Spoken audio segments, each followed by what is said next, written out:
और एक बार प्रभु यीशु मसीह के महान और सामर्थी नाम से आज के नए दिन के लिए मैं परमेश्वर का धन्यवाद देता हूँ।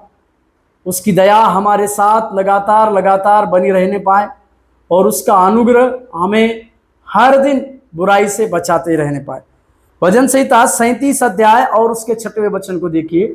भजन संहिता 37 6वां वचन, वह तेरा धर्म ज्योति के समान और तेरा न्याय दोपहर के उजाले के समान प्रकट करेगा। राजा दाऊद का लिखा हुआ प्रचलित भजन है। यह भजन परमेश्वर कुकर्मियों का अंत और धर्मियों का अंत, जो कुकर्म जो बुराई करते हैं परमेश्वर उनका अंत कैसे करेगा, और जो धार्मिकता के साथ अपना जीवन को बिताते हैं उनका अंत परमेश्वर किस प्रकार से करेगा, इस दोनों के विषय में ये भजन लिखा हुआ है। धर्मी कौन है? जो परमेश्वर को जानते हैं, परमेश्वर के पवित्र लहू से जिनके पाप शुद्ध किए गए हैं, ऐसे लोग धर्मी जीवन को बिताते हैं। इस बातों को हम समझ नहीं पाए। और अधर्मी या कुकर्मी लोग उनको कहा गया है जो परमेश्वर को जानते नहीं, सच्चे जीवित परमेश्वर को जो अपने जीवन में स्वीकार नहीं किए हैं, ऐसे लोग एक कुकर्मी है बोलकर दिया गया है। परंतु दोनों के अंत के विषय में 6वें वचन में राजा दाऊद परमेश्वर से कुछ बातों को प्राप्त कर, वह तेरा धर्म ज्योति के समान। धर्म की बातें जो है परमेश्वर एक ज्योति के समान लाता है।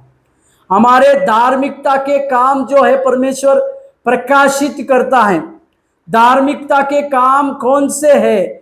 भलाई को, लोगों अपनी नहीं परंतु लोगों की भलाई करना, यह धार्मिकता का काम है।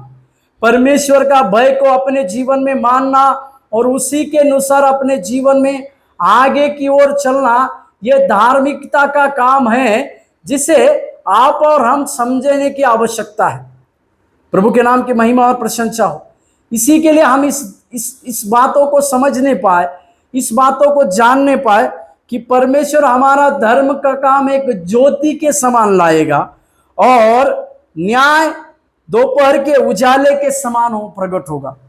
जरूर हमारे धर्म के काम सारे लोगों में तो प्रकट होंगे, उसी तरह से परमेश्वर हमारा न्याय की बातें, मतलब कुकर्मी लोग और धर्मी लोग, इनका न्याय जब परमेश्वर करेगा तो वो न्याय दोपहर के उजाले के समान प्रकट करेगा। मतलब परमेश्वर न्याय प्रकट करता है तो सब लोगों को दिखाता है, सब लोगों के सामने अपना हमारा न्याय परमेश्वर प्रकट करता है। वो न्यायी परमेश्वर है, वो न्याय करने वाला न्यायाधीश भी है। इस बातों को हमें समझने की आवश्यकता है। और वो न्याय की बातों को उजाले के समान प्रकट होने वाली बातों को करता है। जिस प्रकार से दोपहर में उजाला इस रीति से रहता है कि अंधकार की बातें वहां पर रह ही नहीं सकती, उसी प्रकार से परमेश्वर हमारा न्याय भी उसी उजाले के समान होगा। पर इस बात को, जो धर्मी लोग रहते हैं उनका न्याय टिका रहेगा, जो अधर्मी और कुकर्मी लोग हैं वे नष्ट हो जाएंगे, उनका न्याय किया जाएगा।